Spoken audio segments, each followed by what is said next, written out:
მოგესალმებით მეგობრებო, ვისაც Subaru გყავთ გაზზე, ალბათ თქვენთვის ნაცნობი პრობლემა არის, როდესაც ბენზინის ნიშნული ჩამოდის ქვემოთ, ანუ ნულდება, აჩვენებს რომ ბენზინი არა გაქვთ, თუმცა რეალურად ბენზინი გაქვთ მანქანაში.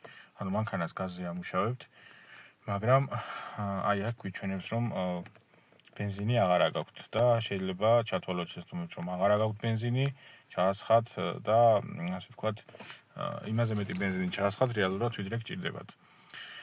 ამის გადასაწყვეტად არსებობს ერთი გზა, შეგიძლიათ ეს მაჩვენებელი გადაარესტარტოთ და რეალური მაჩვენებელი ბენზინის დაინახოთ. ამისათვის ვაკეთებთ ესეთ რაღაცას. აი აქ აქვს ტრიფის ღილაკი, რომელსაც ვაჭერთ ხანგრძლივად და შემდეგ ვატრიალებთ გასაღებს. აი დაახლოებით ესე.